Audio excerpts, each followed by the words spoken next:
चितळे बंधू.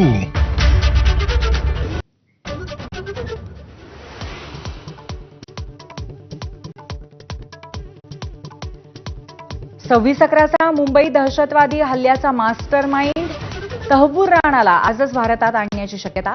सुरुवातीला एनआयए कोठडीत ठेवण्याचा अंदाज.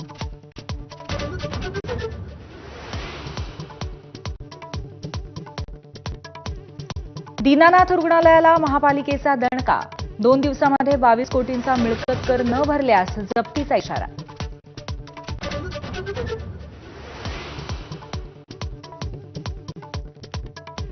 मोदी शहांचे विरोधक संजय जोशींच्या राजकीय पुनर्वसनाची चर्चा. भाजपच्या राष्ट्रीय अध्यक्षपदी नियुक्तीची समर्थकांची मागणी.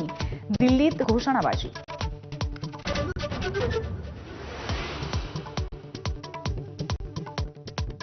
अहमदाबादमध्ये आज काँग्रेसचं राष्ट्रीय अधिवेशन.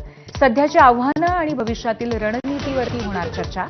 खरगे राहुल गांधींसह वरिष्ठ नेते करणार संबोधित.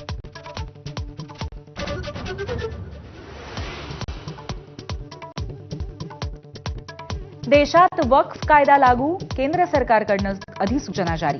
वक्फ कायद्याविरोधामध्ये पश्चिम बंगालच्या मुर्शिदाबादमध्ये दगडफेक आणि जाळपोळीनंतर तणाव.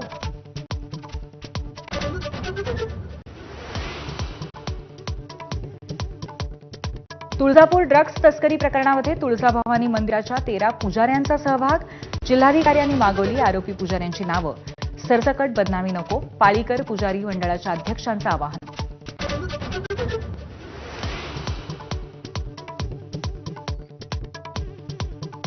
रिझर्व्ह बँक आज जाहीर करणार पतधोरण आढावा बैठकीचा निर्णय. रेपो रेटमध्ये पुन्हा 0.5% कपातीची शक्यता.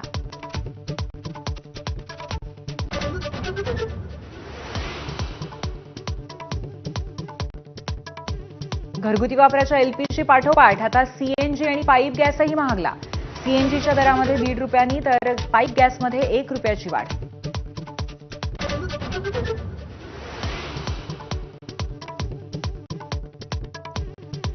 पुण्यात 27 वर्षाच्या परदेशी तरुणीवरती 7 जणांकडून लैंगिक अत्याचार.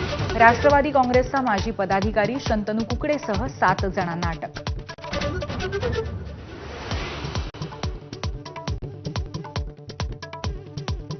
यंदाचं पाऊसमान सर्वसाधारण. जून ते सप्टेंबर दरम्यान सरासरीच्या 103% पाऊस बरसणार. स्कायमेटचा मान्सूनबाबत अंदाज जाहीर.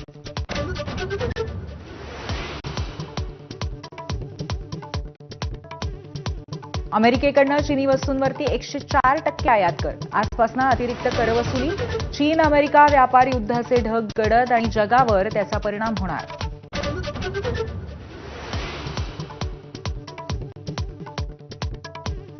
इन्स्टाग्रामवरती पालकांच्या परवानगीशिवाय 16 वर्षांखालील मुलांना लाईव्ह स्ट्रीमिंगला बंदी. 18 वर्षांखालील युजर्सच्या सुरक्षेसाठी मेटाकडून नियमात बदल.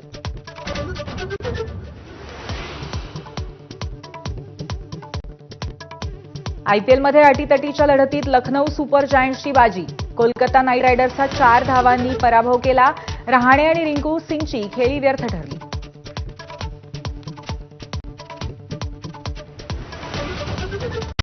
Headlines brought to you by Chitale बंधू.